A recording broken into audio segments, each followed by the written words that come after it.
News lunch box. নমস্কার, আপনি শুনছেন রেডিও মানি 9 আর এখন সময় নিউজ লাঞ্চ বক্সের। আমি সহেলি। চলুন আজকের গুরুত্বপূর্ণ খবরগুলি দেখে নেওয়া যাক।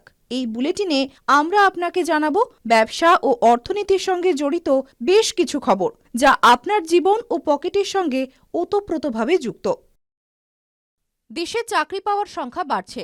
এমপ্লয়িজ প্রভিডেন্ট ফান্ড অর্গানাইজেশন বা ইপিএফওর তথ্য অনুসারে 2023-এর ডিসেম্বরে ইপিএফওতে 15.62 লক্ষ নতুন সদস্য যোগ দিয়েছিলেন। গত 3 মাসের মধ্যে এটাই সর্বোচ্চ। এতেই বোঝা যায় দেশে চাকরি পাওয়ার সংখ্যা বাড়ছে।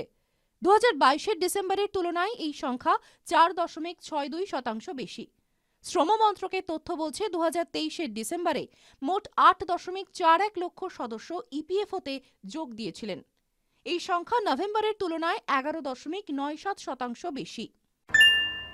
আপনার যদি ফেব্রুয়ারি মাসে লার্নার ড্রাইভিং লাইসেন্স বা ড্রাইভিং লাইসেন্সের মেয়াদ শেষ হয়ে যায়, আপনি যদি সময়সীমার মধ্যে অনলাইন রিনিউ করেন, তাহলে আপনার লাইসেন্স রিনিউ হবে। অনেকের অনলাইনে রিনিউতে সমস্যা হওয়ার কারণেই এই সংক্রান্ত আদেশ জারি করেছে সড়ক পরিবহন মন্ত্রক। এই লাইসেন্স থাকলে ট্রাফিক পুলিশ বা আরটিও আপনাকে জরিমানা করতে পারবেন না। আরটিওতে সমস্ত ধরনের কাজ পরিবহন এবং সারথি পোর্টালের মাধ্যমে করা হয়। গত 31শে জানুয়ারি থেকে 12ই ফেব্রুয়ারি পর্যন্ত প্রযুক্তিগত ত্রুটির কারণে এই দুটি পোর্টালই কাজ করছিল না।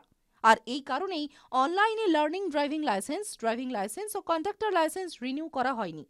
যাদের লাইসেন্সের মেয়াদ 31শে জানুয়ারি থেকে 15ই ফেব্রুয়ারির মধ্যে শেষ হয়েছে, তাদের উদ্বিগ্ন হওয়ার দরকার নেই, কারণ সেই লাইসেন্সগুলি বৈধ বলেই বিবেচিত হবে।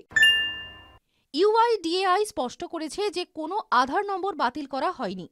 ইউআইডিএআই জানিয়েছে যে আধার ডেটাবেস আপডেট করার জন্য বেশ কিছু সমস্যা হওয়ার কারণেই বিভিন্ন সদস্য এই মেসেজ পেয়েছে।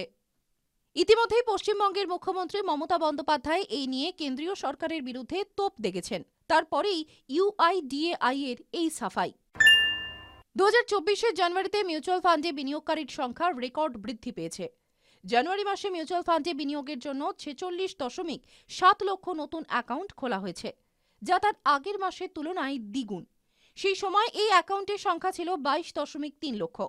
অ্যামফির তথ্য বলছে 46.7 লক্ষ নতুন অ্যাকাউন্ট খোলার পরে মিউচুয়াল ফান্ড ফোলিওর মোট সংখ্যা বেড়ে দাঁড়িয়েছে 16.96 কোটি।